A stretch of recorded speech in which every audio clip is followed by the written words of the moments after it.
Assalamualaikum warahmatullahi wabarakatuh. Perkenalkan, nama saya Muhammad Fadil Syarif dengan NIM 81114216656.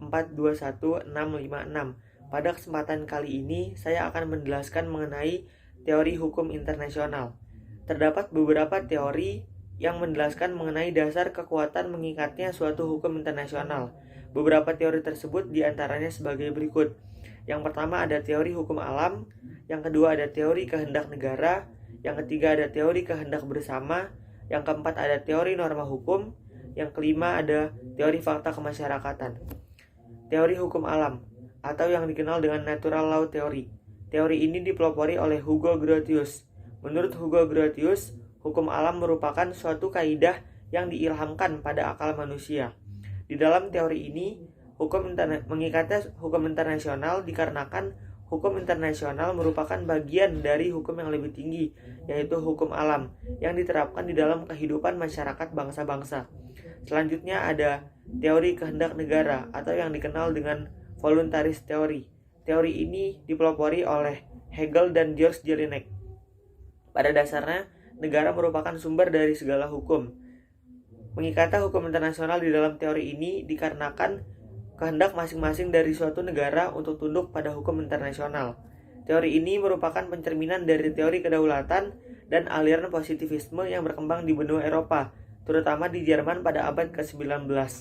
Teori ini juga memandang hukum internasional sebagai perjanjian antar negara-negara atau bangsa-bangsa. Selanjutnya ada teori kehendak bersama, atau yang dikenal dengan Ferencz-Barungs Theory. Teori ini dipopulerkan oleh Terry Apple. Teori kehendak bersama merupakan teori penyempurnaan dari teori kehendak negara.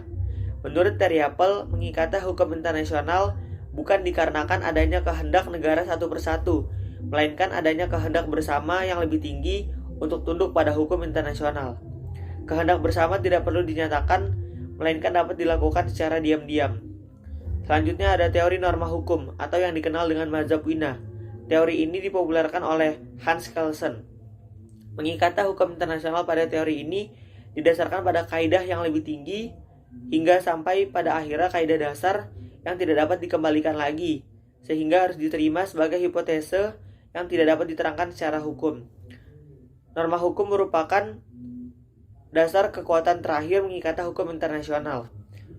Hans Kelsen menyampaikan suatu asas, yaitu Pacta sunt servanda, yang dijadikan sebagai kaidah dasar hukum internasional. Di dalam teori ini tidak dapat dijelaskan mengapa kaidah tersebut meningkat. Selanjutnya yang terakhir yaitu ada teori fakta kemasyarakatan, atau yang dikenal dengan mazhab Prancis. Teori ini dipopulerkan oleh Duguid, Faucil, dan Scale. Mengikatnya hukum internasional sama seperti dengan hukum-hukum lainnya, yaitu didasarkan pada faktor biologis, sosial, sejarah mengenai kehidupan manusia, atau fakta kemasyarakatan sosial. Mengikatnya hukum internasional pada teori ini, yaitu hukum internasional mutlak harus diterima guna memenuhi kehidupan bangsa-bangsa di dalam masyarakat. Sekian dari saya, kurang lebihnya mohon maaf. Terima kasih atas perhatiannya.